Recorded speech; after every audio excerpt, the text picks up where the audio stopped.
Just so you know, I'm prepared to hate this woman any way you want. Thanks, but no. I don't want to seem all petty. Well, that's the beauty. You can't, but I can. Please, let me carry the hate for the both of us. Go nuts.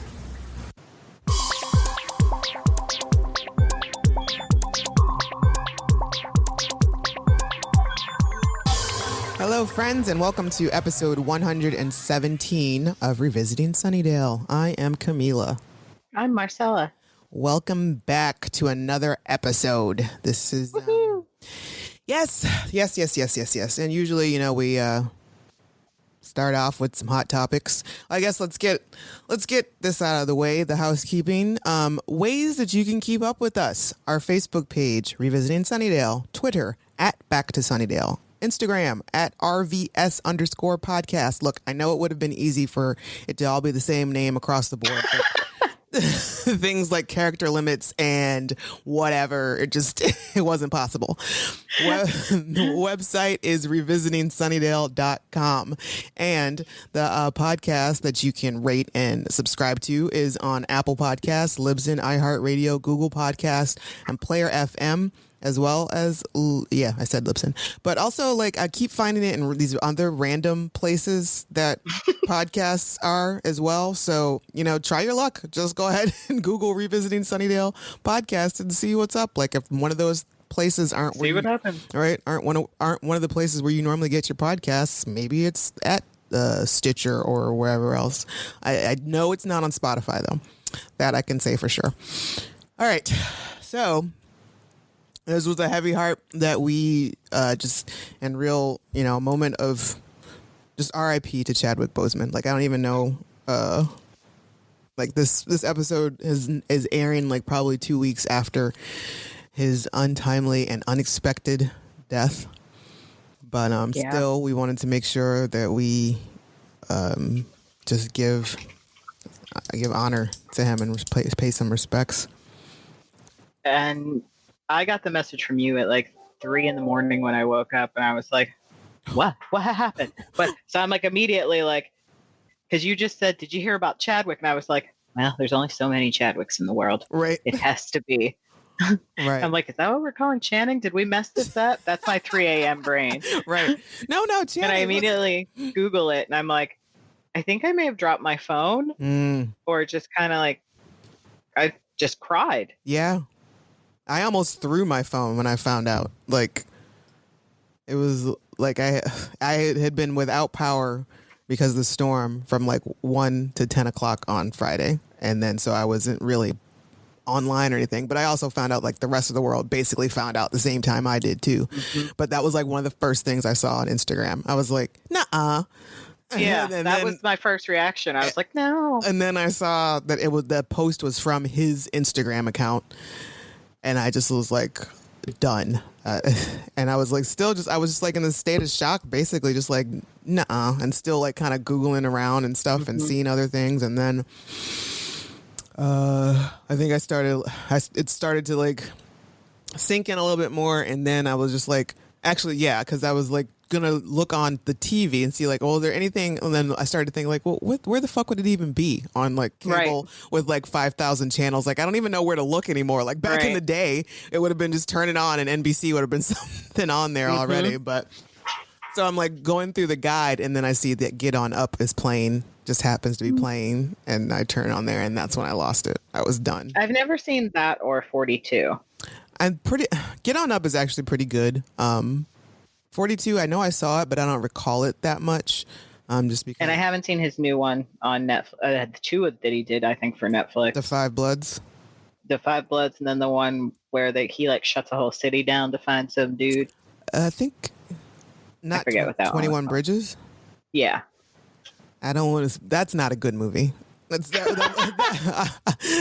That was not to say anything against Chadwick or his acting, but the script for that was piss poor. Wow. Well, it was interesting to see the reaction among the Instagram and Twitter. Everyone involved with the Marvel films is shocked. No one knew. Now, I'm not saying, I don't want to say no one, because there has to be somebody had to at some high level. up, Yeah, that knew. Right. The directors didn't know. Right. Ryan Coogler His castmates didn't know. was writing Black Panther 2. Yeah. And so, of course, like, people got into it in social media because some people deal with grief in 2 very different ways. Right. 3 very different ways. You can dwell on it. You can process it, or you can deny it. Right. Some people get to that processing phase a little faster than others. Right. And people were already talking about, well, what's going to happen with Black Panther 2? Right. And so I immediately started Googling, like, the history of the Black Panther comic to see, because I'm sure T'Challa is not king forever. Right. Right.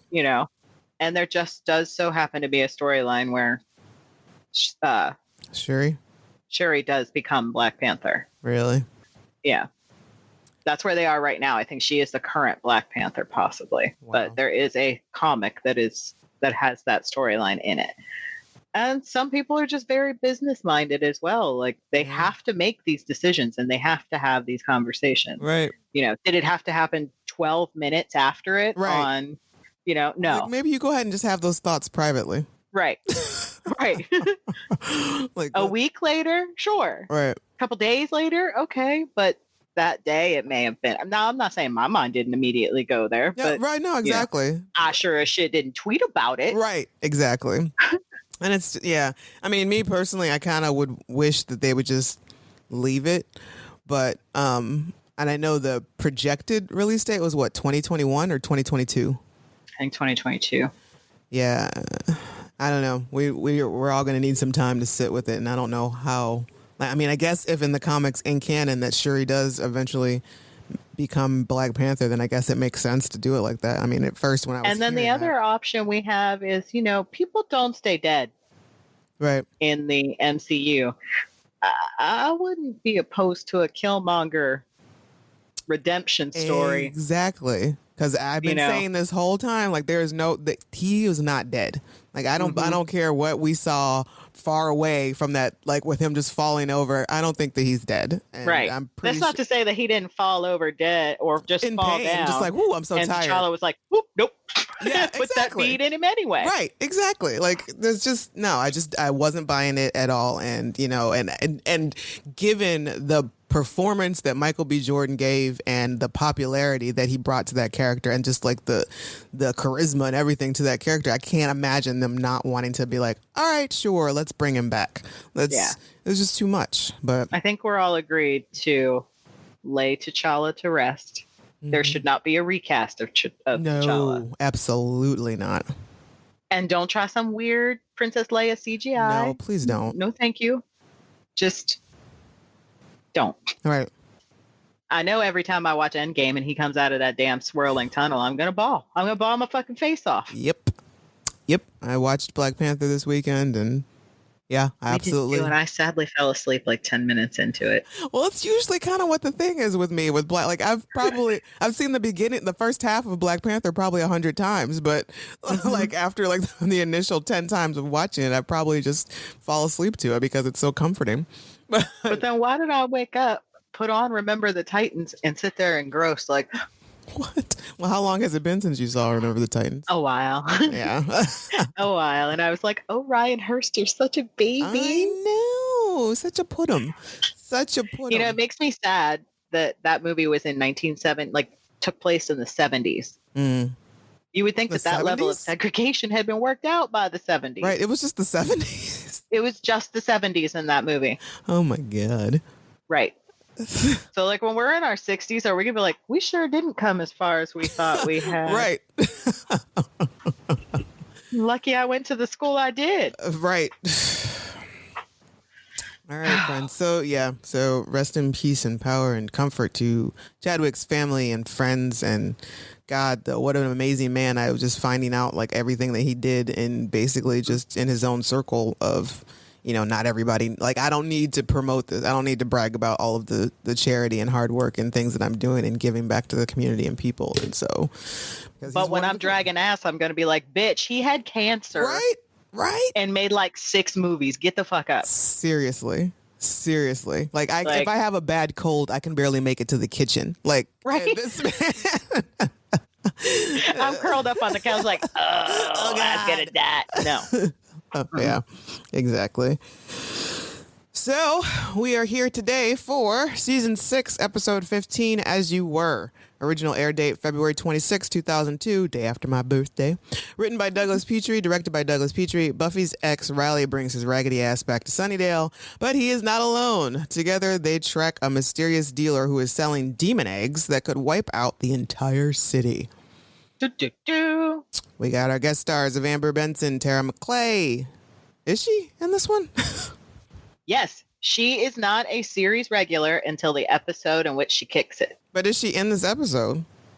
I think she is. She? I don't know. She might just be in the credit. I don't know. Anywho, Clem is definitely not in this episode. Mark Blucas, Riley Finn, Ivana as Sam Finn. And Ryan Raditz as Todd, the most chipper, condescending manager ever. Yeah, that guy sucks. He sucks so much. And we start out with the longest as previously seen on. God. Like, we didn't need to go back into all that history. Right. We get it. Like, we all know at this point, like, who is starting Buffy at season 6, episode 15 and doesn't know who Riley Finn is? Like, we didn't know. Right. We didn't need all of that. Not to mention, way to spoil your own surprise. You're sitting there watching the show and you're like, why are we talking about Riley? Mm-hmm. Oh, I guess he gonna show up. Right. Like, if you had somehow managed to miss the previously trailer for the next trailer. one. Right. You just blew your own surprise. Yeah, I hate it when they do that. Like, I've been noticing that a lot as rewatching a lot of TV shows, like old TV shows. I've been rewatching Nip Tuck, and that's one of the things with their previous liaisons. It's like, well, I guess this is the one where so and so kicks it, or this is the one where something's gonna happen with this guy today. The grill that she is scraping. Ew. It's so gross. It's so disgusting. And why is he just standing there? Does she really need him to like hold that bucket so she can scrape the fat into the bucket? Dude's just killing time till it's time for him to leave. And he's just telling her basically how life works. Because, he took a semester of Psych 101 or whatever. And so he's like... mansplaining life. Everything. And I don't know if it's the grill or his conversation that's making her want to plunge her head into the deep fryer. But it's very close. It's a gross job. All of it. It's a gross job, and I feel for Buffy. I feel really bad. I just wonder why she thinks this is the only thing she can do. Why can't she get a job at the mall? Right? Like the Gap. At the library. Right. Anywhere that isn't there. Right. This isn't the only place. And she said something about, taking the job because the training wasn't a lengthy process. Well, any place in retail, really, the training isn't that deep. Right. It's like, and Buffy, why don't you just go be a security guard so that you can patrol? And exactly. You ain't smart. Nope, we didn't think this all the way through. So her shift is finally over. She goes home. On her way home, she encounters some vamp who... What's the double meat? She's singing the stupid theme song, which makes me concerned. Is like, do they just play it on loop at the restaurant? Right. Because why would it be in your head? Right. Like, that's just something that because that's like a level of torture at that point. Like, this is psychological warfare. Right.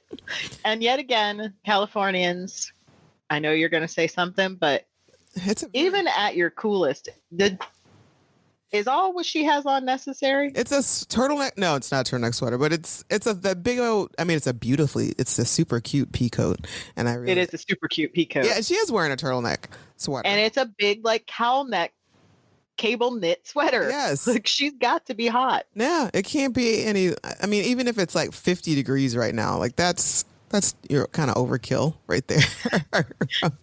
I know. It doesn't get that cold for you. Or maybe it does, but our 50 and your 50, we'd be wearing shorts. Right. It's like, ooh, summer, 50 degrees. So this vamp, Buffy's kind of not feeling it, whatever, and they tussle, they fight or whatever. And then he gets a whiff of her. And he's like, ew, Slayer, is that you? He smelled the smell. Which becomes a very common theme in this episode. Yes. Which for anyone that's worked at a restaurant or a bar, You know the smell. Yeah, it's very distinctive, and it sticks with you. And Buffy's like, he's like, he doesn't want to. This is your burn of the week. Yeah, it is my. She says, he says, what's that smell? Geez, Slayer, is that you? And she said, I've been working. And he questions, where? In a slaughterhouse? Rude. And she, retorts with Double Meat Palace. And he says, ooh, you know what? Let's just call it a night. If it's all the same to you and you've been eating that stuff, I'm not so sure I want to bite you. And she says, you're dead. You smell like it. How do you get to say I'm the one who's stinky? That's just got to take a real chop to the old self-esteem right there.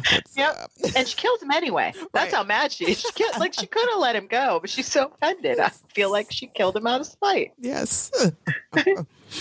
So poor baby finally gets home, and she's stopped by Spike. While she's on her way, and then per usual, he's not going to take. She's like, no, leave me alone. Not tonight, not here. Dawn's expecting me, and he won't take no for an answer. No, and you got neighbors, right? So you you went around the side of wherever, so that the house can't see you, right? But now you're just facing the street. Right. I think. Yeah, there's got to be some late night jogger, somebody walking their dog that's gonna hear and see what's happening, and she's not really putting up a fight behind the whole thing, but. Yeah, and he's just very persuasive, and they go off and do the thing wherever, and she finally gets back in the house with, Dawn's there, and she's like, hey, I brought dinner, and first, poor thing, Dawn's excited. Great, there's dinner, and then she's like, oh, it's another burger. And she's very honest. She was like, seriously, Buffy, I cannot eat this another night. Right, she's like, I'm sorry, but dude, if you bring me one more Double Meat Palace burger, I'm going to puke all over your shoes. And Buffy thinks she's making it better by saying that the next night she'll bring her the fisherman's nuggets with cheese. How about you're not hearing me? Keep my dinner out of Double Meat Palace altogether. Right, I literally cannot. No. And Dawn's kind of dressed up, and it's like, is this just your hangout outfit? Yeah, she's got a little. But here comes Willow, and they're going out. They're going to go out. They're going to go to the Bronze to hang out a little bit. They invite Buffy to come along, but she's not feeling it. No, and Dawn does adorably slip in a "Can I go?" Yeah. And Buffy actually lets her, which about damn time. Yeah. But can you go with your own friends? I don't really think you should be hanging out with Willow. Right. No, Willow's not it's not like, oh, Willow can keep an eye. No, she can't. Who's going to keep an eye on Willow? Right. And I'm trying to think of it when we were living together, if I said, I'm going to take your sister out. Without you. Right. Yeah, damn for sure not. No, you're not. Nope. Not on my watch. Right. It's like, I don't care how tired I am. I guess I'm coming. Right. Because you certainly don't want to say, well, you're not going because I can't go. Because then right. Yeah, that's she hates you thing. Already. Yeah, that's a thing. That's a thing. Dawn hates her so much. Just don't mess around and set something on fire. Right. And you've got a recovering magicaholic. You really want to just let her go off? Yeah. You don't know what could happen. Look what happened the last time you let them hang out together. Right. So back at they go to the Bronze, and Xander and Anya are already there, and they've brought their wedding planning junk with them, and they're binging on chips and arguing and bickering about everything. And I don't. It just doesn't make any sense to me why you would bring this stuff with you. Either you're too busy, you stay home and finish it, or you take a night off and go out and hang. Right. And how are you going to sit, if you've ever snuck food into a bar, it's not that big, number one, and you don't do it at the bar. Right. That's just rude. They just got this, and I know they don't sell a bag of chips that big at the bar. Right. No. Nope. Dawn is just like, okay, guys, enjoy that breakdown. And Willow is super jazzed right now because things aren't as icy between her and Tara. She's very, she's very feeling hopeful, and Dawn making fun of Anya and Xander. Yeah. And their breakdown. Tee-hee. It's like, ma'am, that's not funny. That's not very best friendy. Weddings do tend to bring out the worst in people. Well, it's a fucking tedious situation. Ugh. I have no plans to ever do it. No, thank you. It's too costly. It costs too damn much. Puts too much pressure on your guests, everybody. your family. Mm-mm. It's too much. Yes, that's the number one thing. It's emotionally draining and financially draining, and it doesn't have to be. And luckily we managed to get out on our wedding on the cheaper side because we're adults, and I don't need a fucking $5,000 dress with individually sewn rhinestones on it. It's like, come on, son. It's like, nah. And trust me, your friends are going to talk shit on the food no matter what you do. Yeah. And it's like, you could get them the best the best buffet in the world, but they're going to be like, that salad was a little wilty. You get the beer. Did you have that dressing? That cake was too sweet. Don't waste your time. Have a small, intimate affair under 10 people. Right. Just do it. People that you actually care about. Mm-hmm.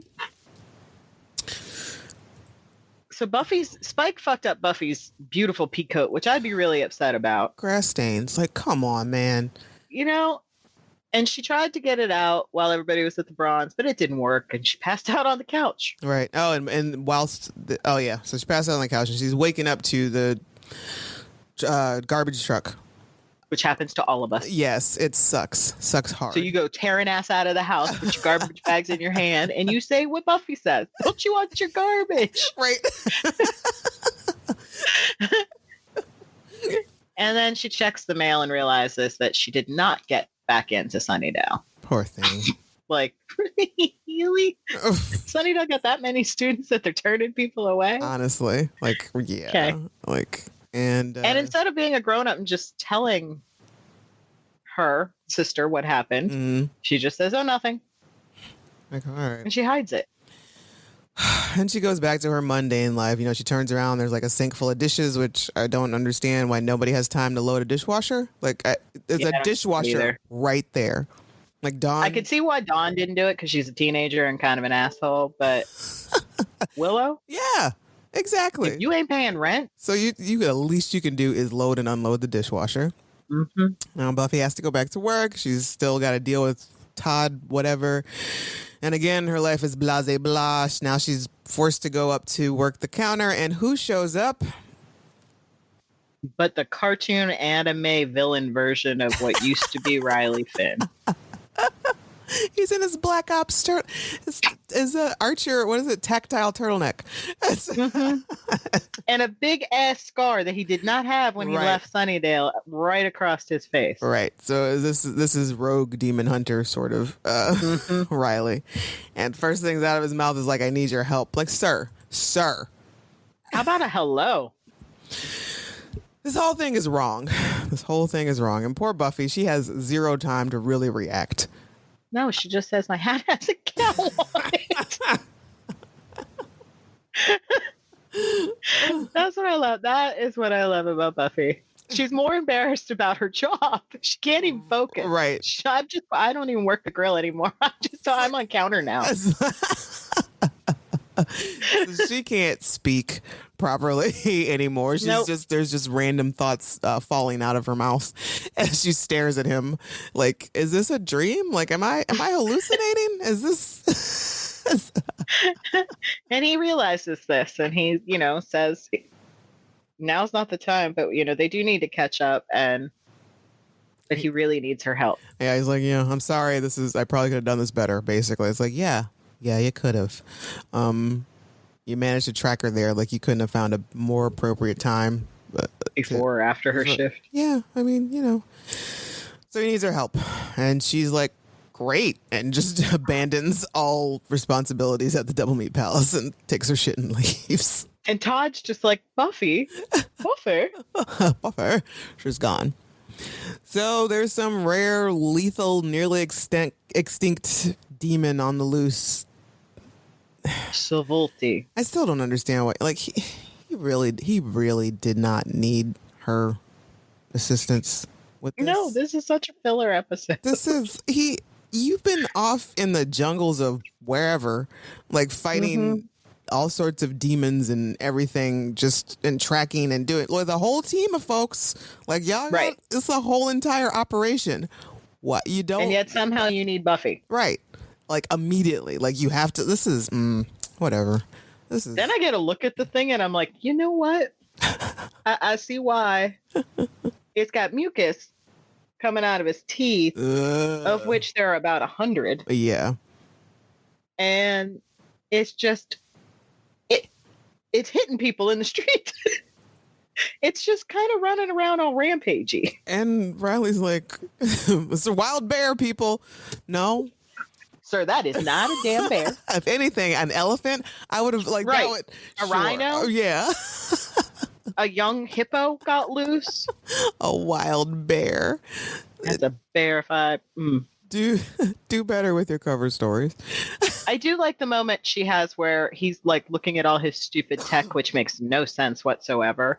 And she's like, you still have all that James Bond stuff. It's so cute. So, yeah. So, not to mention this guy, just her ex-boyfriend just shows up out of nowhere and knocks her completely off kilter. And so, now she's dealt with the disbelief and the confusion a little bit. So now she's kind of easing back into, well, let's do a little flirting. Let's be a little flirty. Ooh, which makes it very uncomfortable. So they're still tracking this thing. And they're chatting in the car as they're doing this. And, mind you, there is ample opportunity for all sorts of topics to come up while they're in this car ride. All sorts of things. All sorts of things. Including the fact that you're married. Hi. Hey, what's going on? Hey, by the way, Buffy got married. Got a wife. Yeah. She's on her way. Now, in his defense, he did try to say that there were some big things he wanted to tell her. And she said, did you die? And he said, no. And she said, I'm going to win. Which makes me wonder, did he know that she died? Did anybody get a chance to tell him? From the look on his face, it didn't look like it. And he's probably just like, die? Kind of like Joyce did. When did you die? But now he wants to, get a good look as she changes out of the Dayglow orange of the Double Meat Palace and into some extra gear that just happens to be her size and just happens to be in the back seat that she can just quickly change into. Exactly. So, I'm assuming that he got that to get, I don't know, whatever. Forget you, Riley. You got time to compliment her hair, but not say wife. Love the hair. Okay. Okay. And all of the scenes with Anya and Xander bug me in this episode. Like, they're not. It's pointless. It really. All of this build up for one realization moment later that happens because of Sam. Right. I didn't need that. We didn't need any of this. It's just all. And so now they're stuck in traffic and they're eating like thousands of bags of chips in the car and just going on and on about how, they got to pick up so-and-so. So-and-so is teleporting in and this is that and my uncle and I hate my family and yada, yada. Okay, moving on. Get rid of it. I don't care. Clean your car, too. Why do you have so many bags of chips? I couldn't imagine eating that many chips in one day. That's a lot. That's a lot. They should be pooping themselves or something at this point. Right?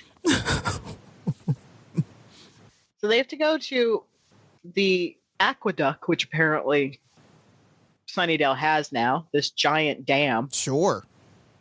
Because that's where the Savolti has gone. And they need to, instead of taking access stairs, which I'm pretty sure exist, they need to rappel over the side. Yeah. He doesn't have 2 rappelling units. He only has 1. Because he had a backup outfit for her, but he didn't think to pack 2 rappelling. Right. Cords. So he has to carry her, and she's not mad about it. I know. She's like, cool, awesome, take me away, yay. And her voice is so light and breathy. I know, which just makes me feel gross. Makes me feel so bad for her. Like I'm embarrassed for her. Do you need to know the definition of thirsty, kid? This is it. So they find themselves in this sewer type thing. I don't know, whatever. They're always in some wet, damp place. Mm-hmm. And there's like a little moment of, I don't know. He saves her from something doesn't hit her, and then they get all close and breathy and pop. Stupid demon. Yeah. Yes, demon. And here comes Sam, and she's like, "Hey, what exactly are you doing with my husband?" You're what now? I'm sorry. Who? The demon? The demon's your husband? I mean, That's a new one. right? Because Not this guy, right? Because I Not know this man that has been in the car with me for like an hour. Exactly, because I know this dude right here didn't just show up out of nowhere and not mention that we've been together for like an hour solid, and not mention that he had a wife. Okay, Right? Okay. Did you take your ring off? Right. Sure. Oh, Riley Finn. But from the second that they stand side by side, I'm like, well, aren't they little army Ken and Barbie? They're so Right. damn cute together. Yeah, it's like Like Sam and they look like they're meant to be. Yeah, it's like good on you. Like, you know what? I'm cool with this union. Mm-hmm. And Buffy's not. No. And rightfully so. She's all, I'm sure those don't happen to be code names, right? Like husband. Right. It's not some sort of operative code name. Nope. So he's been married for 4 months. Mm-hmm. And she's a good fighter, but she's not as good as Riley. Right. Yeah, she seems a little sloppy in her technique. But I mean, she was holding her own for a minute. Mm-hmm. But then Riley had to get involved, and of course, Buffy just decides, I cannot watch this shit for one. I want to go home. Right. Yeah. She's like, let's end this because I'm done here with all of you. This is over. And so she goes and she kills the demon, which apparently was a mistake because another very important thing that Riley did not tell Buffy is that this is a capture mission, not a kill. And also, just like Buffy, Riley is always involved in some outfit that only wants to capture the beast and never kill them. Although it is hilarious to me that Sam calls him Captain Can-Do. Yeah. Captain Can-Do over here didn't tell you. So you guys all know that he's just kind of an asshole and you expect him to fail? Is that how that goes? Yeah, exactly. So he's inept and you guys understand this. This is just a thing. And so you let him go off and do stuff by himself? Well, why? Why? And Buffy, when they tell you it's a homing operation, don't act like you don't know what the word homing means. Right. Why? What's a homing operation? Right. Girl? But yeah, so he doesn't tell her that they needed to track the other Savolti, or that they had already killed one Savolti. They were tracking this one back to its eggs before they hatch and kill everyone in Sunnydale. Cool. So Sam cuts the thing open and to see that, I guess it's already laid the eggs. They're too late. Blah, blah, blah. And they need a safe house. Yeah. And Buffy says, I have a safe house. I have a house that's not that safe. I have a house. Can't guarantee that it's safe. True story. Sometimes it's so safe you can't even leave. And so I don't know if she used her pager to tell everyone that they were coming home, but everyone is now at the house. Yeah, everyone's at the house and they're not surprised. They knew that Riley's here. So what had happened? Like, did we stop at a payphone and you called and gave everybody a heads up? Right. Dawn immediately gives him shit. Like, so much shit. She took that you think he broke up and left her. Right. That's how mad she is. It's like, girl, let's just relax. And apparently he's been gone a year. So it's been I guess. So she's pissy. She's upset about the whole thing. And, I guess Willow or somebody mentions that we got your call. I don't know. Oh, yeah. Who called? Whatever. And I guess they left a message probably. Oh, there's congratulations. So Willow, being the ever best friend, Dude. tells Buffy, bless her heart. I can hate this bitch for you. Right. She is prepared to carry Buffy's petty hate. And as they're watching Sam and Riley just kind of being cute, cuddly married people, get your hand out of her pants. Why is your hand down her pants? Get out. Like holding her belt buckle. You're in That's my not cute. house. You're in my house. Right? What are you doing? And I think it's that very visual that made Buffy say, you know what? Go crazy, Willow. Hate her all you want. But unfortunately, it's not that easy. Nope. Well, for Willow, it actually tends to be very easy right away because she finds out that, she knows due to Riley that Willow has witchy powers and she thinks maybe she can just do a locator spell for them. Yeah. And Willow gets, real shitty real quick. Yeah, like I don't think we needed to be that offended right off the bat. No. Like it's not like this woman was there with you when going through this. Like she just met Riley you 5 didn't minutes know ago. that you're an addict. Right. Like nobody knew the backstory. Well, let's just calm down. But Sam gives her a really poignant little story about how she's seen people that have been addicted before. Right. None of them are alive. Exactly. So, she turned out to be a little bit helpful and just like a quick pep talk. Like, you did it. Way to go. Congratulations. You're halfway there to beating this thing. Yeah. You've already beaten the odds. And I'm skipping her stupid little conversation with Xander about table Who cares? photo. I don't care. Which also, it doesn't make sense because later on in the episode, they talk about how they got married in a chopper. So what lies are you telling about your wedding reception? Right? So they're looking for a dealer in the town that calls himself the Doctor. The Doctor. And somewhere in the back of my head right away, I was like, I know who it is. The first time I watched it was like, you know who it is. But it almost seems like I'm with Buffy because it seems out of character. Like not that he wouldn't do it, but that he couldn't do it. Like it's too much work. So they need to go find out more info about this doctor, and Riley's going to go do some stuff. And for whatever reason, they think it's a good idea for Sam to go with Buffy. She says it's okay. Sam's more like, I don't want to drag the Slayer down, which is code for I don't want to hang out with your ex by myself. Yeah, exactly. And everyone's like, no, it's fine. It'll be totally cool. Great. So what do? They go and patrol some area real quick looking for things. And then, Sam decides, hey, let's have a real fucking awkward conversation about your time with my husband. She puts her body up to her waist in her mouth. like what? It's too much info. What? Normally you put your foot in your mouth. She even says, right. I think I'm dragging you down. I think I'm doing that. And then she tells Buffy flat out that Riley never got over her. Yeah, dude. But that he's doing better. It's like, okay, so foot was in mouth when you started this conversation. Now we're up to a knee. Like we swallowed a little bit more. Swallow a little bit more.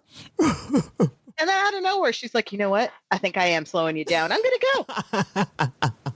I'm out. Let's just deal with all that emotional baggage I just left you. Yeah, exactly. It was really tough for him to get over you. He finally got over you. Then I got under him, and then things happened, and now we're married. Mm-hmm. Congratulations. Hello. It was like 6 months or something. Like I don't. Mm-hmm. And then, oh, hey, by the way, are you seeing anybody right now? Got anybody special in your life? Bitch, please get away from me. We're not friends. We are never gonna be friends. At best, I can promise you I won't kill you. That's all. That's the best we can hope for. She's a Slayer. You want to keep, just needling away at her and hope she doesn't punch through your face. Right. Just keep fucking with her. Just see what happens. So Buffy, in her fragile emotional state, decides that she's going to go take a little trip to Captain Peroxide. Not that I disagree. All right. Yeah. I mean, she's feeling her self-esteem is like in the gutter right now. Mm-hmm. And she goes under the guise of getting some information from him. And and here's my burn of the week. Cause she's like, she gives him the backstory. He's like, I need information. And he's basically like, it's going to cost. He's like, I'm not sure I'm selling out at Double Meat Palace wages though. Damn, so dude. Rude. Damn. And what was he reading when she got there? He was reading like a really old book. Like, since when do you read, Spike? I've never seen. I'm wondering if he heard her coming and he hopped up on there and opened the book just to look pensive and cool. Right. That seems about Spike's game. He just oozes so much. Just happened to be reading The Count of Monte Cristo. No big deal. Right. Every word drips with double meaning with him. The way he scans her body, like when she walks in, it would have been more than enough. Like, okay. But then she actually flat out says, "Tell me you love me." I love you.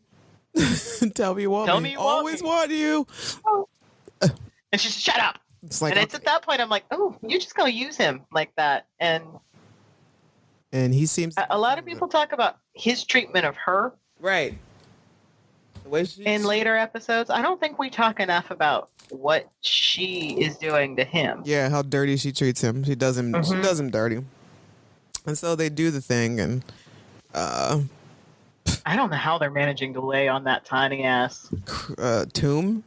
tomb without falling off. It's so small. It's smaller than like a twin size bed. I can't. It really I don't is. know what they're doing. And he, they're sleeping side by side. They're not cuddling. They're not even really. They're not touching at all. No. So it definitely was just a, poke and run. And before she can run, they're awoken by Riley. Whoopsies. And the look on Spike's face is he's just, he's so excited. He's scooping this up with like Ritz crackers. This is just like nom nom nom nom nom. I told you nom nom nom nom nom nom. She always wanted a big monster in her bed. And it's my favorite. And the thing is like, I don't usually use the word delicious. And he's of course naked again. Super naked. And not modest about it. Nope. Buffy is very embarrassed. She is mortified. She would like very much for the Hellmouth to open up and swallow her at this moment. And after all of it, Spike's pretty much like, why are you here? And Riley is saying, I still know Sunnydale. I know who to beat up for information. And he starts calling him doctor. And Spike is confused. She's like, why you call me doctor? And Buffy's like, he's not the doctor. And, there's a lot of back and forth and, they're trading blows. And Spike has always been Dr. Feelgood, but I guess, he's just like, I'm not the doctor. Stop calling me that. And then he mentions, Riley's being jealous, yada, yada. And he says she's not your bent anymore, which this is probably the second or third time Spike has used the word bent, B-I-N-T. So I had to Google it. I'm like, okay, what exactly does this mean? Because before I thought it was because the way he's used it in the past was insulting. And then for him to use it in front of Buffy, referring to Buffy, I thought, why? So I always thought it just meant like bitch. Yeah. Sort of, it is. So it's like it's used as a derogatory slang word in the United Kingdom, meaning woman or girl. Its register varies from that of the harsher bitch to an affectionate term for a young woman, the latter being more commonly associated with the West Midlands. So, yeah. So that's it. There's a nice way you can call me a bent and a bad way you can call me a bent? I guess it's the same where Americans with the bitch. Like, you my bitch. You bitch. Right, yeah. Which, I particularly would like to stay away from being called a bitch in any sense. It's never been like a loving term where I'm concerned. And so I guess that's what bent actually means. I'd most definitely rather be called a bitch than that nasty C word. Right. That the UK just loves to toss around. It's like you're my friend. That's not that. Can we all agree? It's a gross word. It's almost as bad as moist. I don't. It's very. It's unsettling. And I don't like that. Riley punches Spike when he's accusing him, and Buffy's like, he's not the doctor. He didn't do this. And he's like, you don't need to stick up for me, love, but thanks. And she punches him. Right? Like, dude. And she could have just told him to shut up. But, of course, as it would happen, he is lying through his teeth. Like lying hard. And these nasty little eggs are in his lower crypt area. And, of course, as luck would have it, Spike did not do things properly again. Because I guess he did not care for the eggs properly. Yeah, I guess they're supposed to be in a cool place. He just left them out. So you didn't listen to all the instructions. No. And now they're hatching. And they're gross. They're gross. So it upsets me how Spike gets punked out by Riley in the scene. It's like he just, I don't know why it bothers me so much, but I feel like that Spike could have done a little bit. I mean, yeah, he still got the chip, but it just, like, Riley, you just got back. Like, dude, gone somewhere. Yeah, I didn't like that at first either. I was like, what? You still have the chip. Right. Yeah, I get it. You're just... We've watched this show so many times that sometimes my brain puts things out of order, and I'm like, but you got that thing out of your... That didn't happen yet. Right. Right. And I do like the moment, there's this moment of honesty from Spike with Buffy, and she's like, no more games, Spike, and he's like, well, that's funny because that's all you've ever done. You know what I am, you know what I do, and yet you just keep coming around, and and that sinks into her for a hot second. Then he leaves, doesn't he? He's just out. Yeah. You deal with this. Good luck. And they do. So they blow the whole place up. Well, not really, but half of Spike's place. They blow up the eggs. Shit gets blown up. And then we go talk to Xander and Anya. But it just feels like that wasn't the place where we needed Xander and Anya. Right. We really, honestly, could have kept all of Xander and Anya's self-discovery out of here. Out of this entire episode? Yeah. Like, because even them coming to terms of that, the wedding is not the marriage. Okay. It's not like this has been a running theme with them. Right. And it doesn't even make any sense as to what happens the next week. Like, if it had correlated somehow to the fear he ends up having the next week that fucks everything up, then okay. But no, they're in a good place, realizing that the wedding is not their marriage, and they're going to have a great marriage. Right. And yet, we end up where we end up. And then, of course, we end up where we end up with Riley and Buffy outside of the magic box. Compliment, compliment. Butt kiss, butt kiss, butt kiss. Let's just do pleasant platitudes because we're always going to be friends. Yeah. Gross. No. Why? No. Let's just tell the truth. Yeah. You broke my heart. Right. Because you think of no one but yourself. Mm-hmm. I left. I have a better life now. I'm leaving you here with all of this. Right. Yeah. It's like, you do what you need to do where Spike is concerned. Because I guess Riley had the okay to kill him from his higher ups. And he's like, should I? Asking Buffy if he should kill him. And her response is, I'm sleeping with him. No, I got that. That's not what I asked you. Saw it. I saw all of that. Yeah. It's burned into my eyes, into my retinas. I asked you a specific question. And she says no. Like, all right. Okay. And he, reminds her that all of it doesn't touch her. Spike, the Double Meat Palace, all the shit that's going on in her life right now has nothing to do with the fact that she is the strongest woman he's ever met, which it's a good thing your wife is not within hearing distance of that. Because that sure enough would have been a fight. Mm-hmm. And she was the first person he ever loved, I think. Like, yeah, these are not things she needs to hear. Right. No. Right. This doesn't help. This isn't helpful information for me. And did you have to literally rise off? Right. Right. So he comes along when her life is most shitty, and she makes note of that. Like, hey, did you wait until the exact moment where your life was super perfect to come back and like rub it in my face while I am literally like at death at hell's threshold with all of my shit coming down on me. And it's just he does have a sweet little moment with Dawn. Where he does finally get her to forgive him. But baby girl, he is not going to write you. No. He's not. No. Can we all just agree to cut the cord? Right? Leave the last time Riley see him. Finn the hell alone. Just let him be. Why do we need... Right? So out comes Sam, and she's with Willow and Xander, and she's having a nice little conversation with them. But Willow is still my hero because after they leave, she just says to Buffy, what a bitch. Love it. Love it. Because it's like she's real phony with like, because they're coming out and I don't know what they're talking about, trading recipes or Email something. addresses or something. Yeah. And she's like, oh, are you sure? Oh, and Willow's like, oh, are you sure it's going to be okay to email you? Because I don't want to leave the bad guys to you and blah, blah, blah, blah. It's like, it's a secure line. It's cool. And then they zip off with their helicopter. And then Willow, what a bitch. Thanks, Will. You're the best. And then I don't know if Buffy went home and got changed. Yeah. Or if this is a different day. I'm going to assume it's the same day. She just went home and changed because, you want to look super nice when you go break somebody's heart right quick.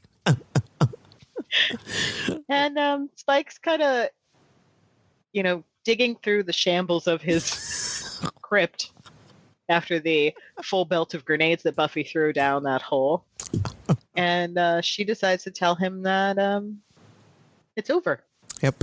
She admits to using him. She says these words and that it's killing her. Yeah. And it's at that point he realized, because he even makes a joke about, yeah, it's over. I heard this tune before. I've memorized this tune.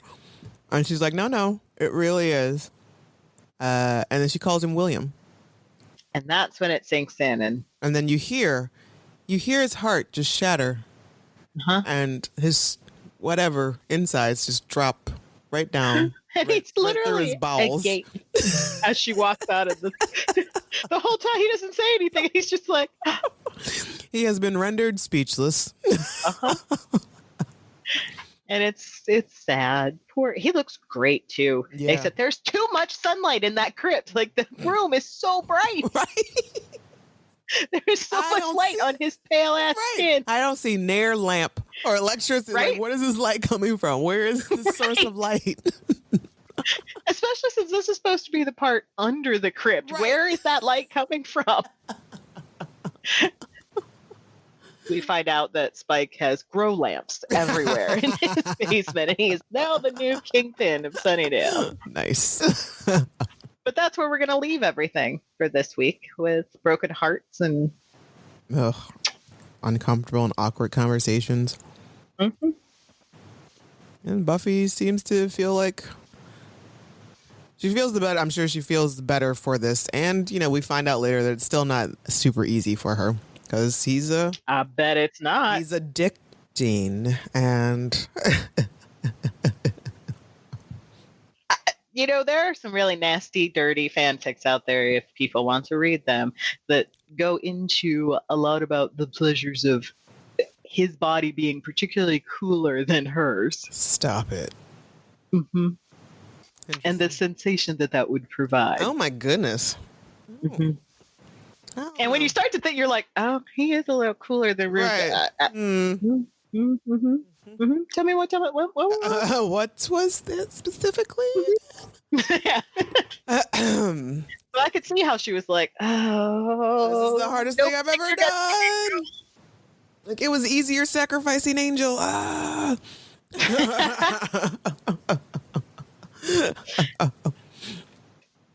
So 12 big deaths. So many. One skanky vamp dusted by Buffy. One Savolti demon neck snapped by Buffy. One Savolti baby staked by Riley. And then 9 Savolti babies exploded by live grenades by Buffy. Ew. Bechdel test? Maybe? Sort of. Barely? I mean, you're right. Willow and Buffy talk about Sam. But it's mostly about Riley. Right. Yeah. So, I mean, I don't know. I'll give this like a squeak. Yeah. By the skin of your chinny chin chin. Right. There's a really strange goof in this episode, and that it's Buffy's letter from the school. Her dress is wrong. What? It says 1630 Crestview. Well, was it addressed to Buffy? Because, I mean, maybe it's wrong. Maybe she got the wrong Maybe it wasn't for Buffy. Maybe it was for her neighbor. Exactly. Maybe you were accepted back in. And then there's another part that I didn't notice, but apparently fans can be seen outside of the magic box when the helicopter's taking off. Fans? Mm-hmm. Like they were just like, you know how sometimes they rope them off because they find out where you're filming. But I always thought it was on like a closed set. I don't know why they're just hanging out. Like, because outside of Sunnydale looks like a closed set. Like, I can see, like, I mean, yeah, the streets, like the main streets of Sunnydale, that seems like a set to me. That doesn't look like anything real. It's not a real town. No. Our moral this week, don't use people for anything. Right. Just be honest about your feelings. Also, and don't go looking up old ex-lovers. Yeah, it's just usually it doesn't work out and it's not for the better. I don't care how much help you think you might need from them. Nope. And don't Facebook stalk. Don't look up old high school flames or crushes because you're going to be disappointed. Oh, absolutely. Or in the rare case, you're going to get mad as hell. Because there is that one that's somehow managed to have a wonderful life, is gorgeous, with gorgeous children, a gorgeous wife. Just don't even bother. Yeah. It's just you're just either going to hate the grass is not greener. Hate yourself. Everything could be a facade. That perfect life may not be so perfect behind closed doors. Right, because Facebook life and real life is totally different. So let us know what you thought of As You Were. You can send an MP3 file, less than 2 minutes, to revisitingsunnydale@gmail.com. We may play it on the air. Next week, we talk about Hell's Bells. It's the big wedding. I have upsy downsy feelings about this episode. There are good moments with Willow and Tara. There are really, really stupid most of the episode moments. It's one of those like wacky. It's like it has the feeling of a filler. Like there's too much wackiness that happens. But then I will watch this episode just to watch the scenes with Spike at the wedding. Good. So subscribe, follow, like us, and all that jazz. You can follow me, Camila, on Twitter at @the_ruggedangel. Or me, Marcel, at M07338. All right. Until next time, and thanks for hanging out with us.